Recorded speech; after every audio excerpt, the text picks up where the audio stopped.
Ah, c'est bon.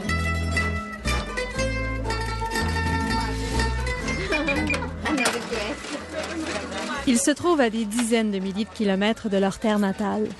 Mais dans ce petit magasin de Moncton, ils se sentent chez eux, aux Philippines.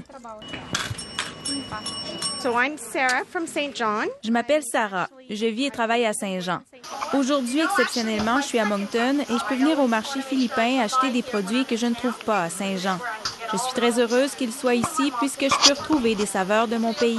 I'm really happy that they're here because I can get taste and food from home. Et c'est exactement le but recherché par Doug Collins, le propriétaire du commerce. Il veut recréer en Acadie un îlot philippin. C'est un produit très populaire, un œuf de canard cuit dur salé. Généralement, on le coupe, on le mélange avec des tomates et on le mange avec du riz. Ça, c'est du ketchup des Philippines. En Amérique du Nord, on le fait avec des tomates. Les Philippins prennent des bananes.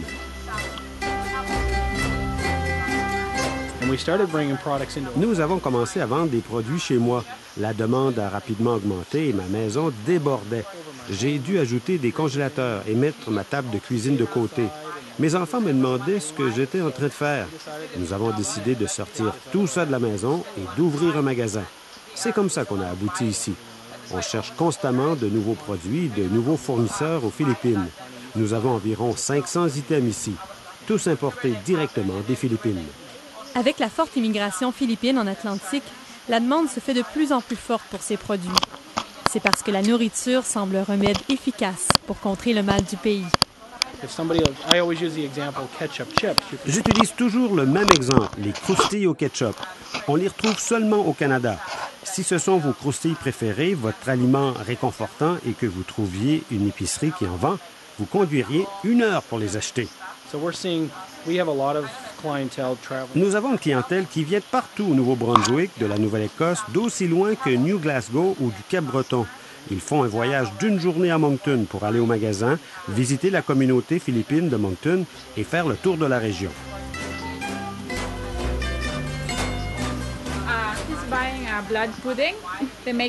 Benji est la gérante du magasin. Originaire des Philippines, elle habite le Canada depuis 1 an. Je commence à midi et je ferme à 20 heures. C'est tranquille durant la semaine. Les Philippins travaillent dans les usines de poissons et viennent surtout le samedi et le dimanche. Ils font la file pour acheter des produits.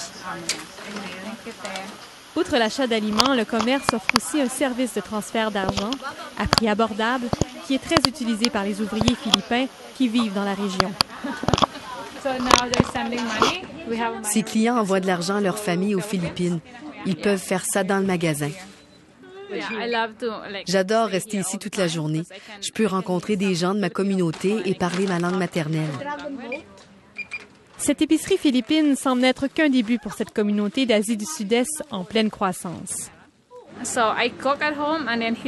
Je cuisine à la maison et Doug a essayé ce que je fais. Il trouve que c'est très bon. Je lui ai dit que j'aimerais éventuellement partir à un restaurant philippin. C'est dans mes plans. Maraming salamat po at magandang araw.